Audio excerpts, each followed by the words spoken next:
de nossos pastores.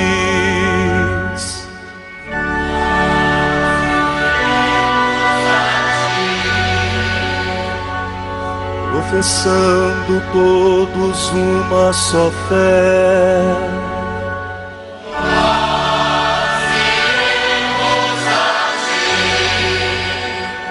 armados com a força que vem do Senhor, nós iremos a ti, sob o impulso do Espírito Santo. E nesta quarta-feira da 9ª semana do tempo comum, meu irmão e minha irmã, a igreja nos dirige a sua palavra, a palavra da tradição.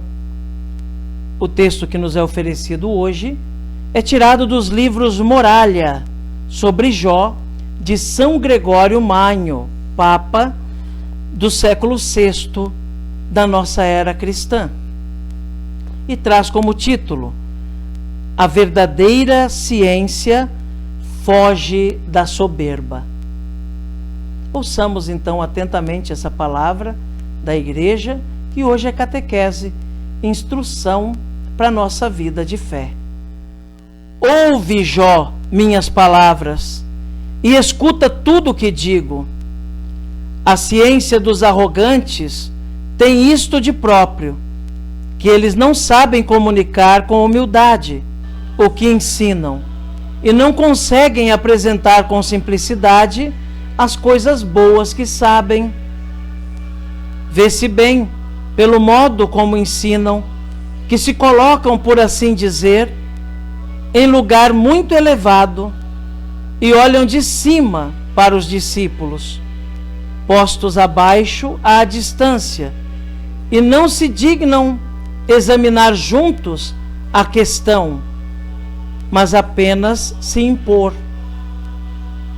Com razão, disse deles o Senhor pelo profeta: vós, os governáveis, com severidade e tirania, governam, na verdade, com severidade e tirania os que não se apressam em corrigir seus súditos, expondo-lhes serenamente as razões, mas em dobrá-los com aspereza e predomínio.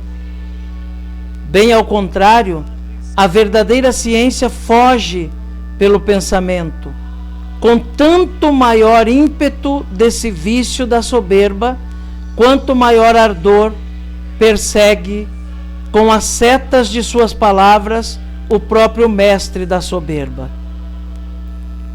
Cuida de não apregoar por suas atitudes o vício que procura extirpar do coração dos ouvintes mediante as palavras sagradas.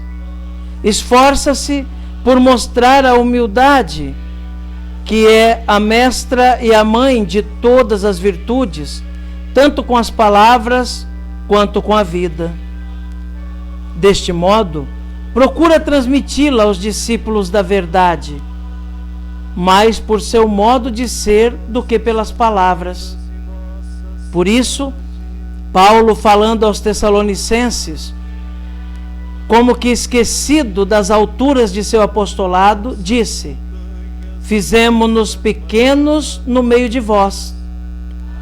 Também o apóstolo Pedro, ao dizer: preparado sempre a dar satisfação a quem vos pede explicações sobre a esperança que tendes, afirma ali o dever de, na própria ciência da doutrina, manter a virtude do que ensina, acrescentando: mas com modéstia e temor, em boa consciência.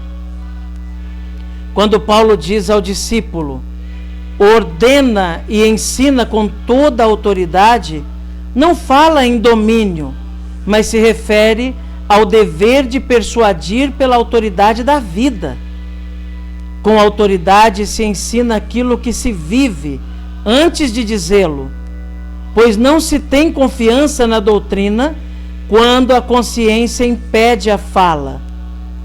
Por conseguinte, Paulo não lhe sugeriu a força de palavras soberbas, mas a confiança da vida reta.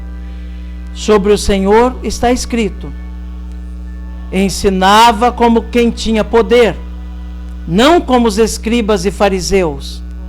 De modo singular e essencial, foi ele o único a pregar bem com autoridade, porque nunca cometeu mal algum por fraqueza. Com efeito, pelo poder da divindade, possuía o que nos ministrou pela inteireza de sua humanidade. Amém. Meu irmão, minha irmã, ouvimos esse texto tirado dos livros Moralia, sobre Jó, de São Gregório Magno, que nos vem chamar a atenção, sobretudo, para a necessidade de praticarmos a autoridade da vida. São Gregório censura aqueles que querem governar com uma severidade e uma tirania absurdas, a ponto de esquecer-se da caridade. Caridade que implica também em ensinar a maneira correta de viver. Autoridade é diferente de autoritarismo. O autoritário é aquele que se impõe pelo poder que tem em suas mãos para subjugar os outros, de modo severo e tirano.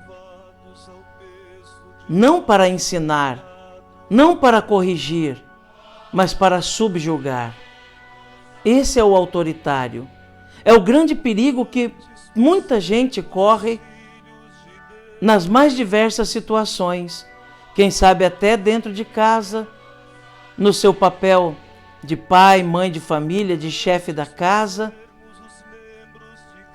Sempre terá a possibilidade de escolher entre ser alguém que age pela autoridade que lhe é dada pela sua condição ou age de modo autoritário. Quem age com autoridade de verdade é aquele que age usando a autoridade da sua própria vida, do seu testemunho, do seu comportamento, que leva a ensinar os outros a maneira correta de viver. O autoritário não. O autoritário não se preocupa em ter uma vida agradável a Deus, uma vida correta, se preocupa apenas em impor leis, normas, para serem seguidas de modo severo e tirânico, se colocando sempre por cima dos outros, de modo tantas vezes até injusto. O modelo que temos que seguir, nos lembra bem São Gregório, é o de Jesus. As pessoas se espantavam quando ouviam falar, dizendo: ele fala como quem tem autoridade, não como os mestres da lei e os escribas. Em outras palavras, ele fala daquilo que ele vive. Ele fala dando o exemplo com seu próprio comportamento, com a sua própria atitude. Ele fala de modo sereno e ensina e diz o porquê é preciso seguir esse caminho. É assim, meu irmão, minha irmã, que somos convidados a viver, nas responsabilidades que nos são dadas a cada dia, mostrando a nossa autoridade do Evangelho, sobretudo com a nossa vida. E nesta quarta-feira, meu querido irmão, minha querida irmã, mais uma vez somos convidados a nos colocar diante de Maria, da Mãezinha do Céu. Ela que é nossa pedagoga, sim, porque ela nos toma pela mão e vai nos mostrando como chegar a Jesus. Não há dúvida que quem está unido a Nossa Senhora está muito mais perto do Senhor Jesus. Vamos então colocar nas mãos de Maria nossos pedidos, preces e agradecimentos, certos de que ela conduz tudo isso a Jesus nosso Senhor. Ave Maria, cheia de graça, o Senhor é convosco. Bendita sois vós entre as mulheres. Bendito é o fruto do vosso ventre, Jesus. Santa Maria, Mãe de Deus, rogai por nós, pecadores, agora e na hora de nossa morte. Amém. Rogai por nós, Santa Mãe de Deus, para que sejamos dignos das promessas de Cristo. Amém. E no dia de hoje, meu irmão, minha irmã, desejo que você realmente faça uma experiência verdadeira do ressuscitado. Que você não perca a oportunidade de dar um testemunho de um verdadeiro cristão no dia de hoje, com seu comportamento, com sua maneira de estar no mundo. Que Jesus abençoe você, meu irmão. Que Jesus abençoe você, minha irmã. Abençoe-vos o Deus Todo-Poderoso, o Pai, Filho e Espírito Santo. Amém.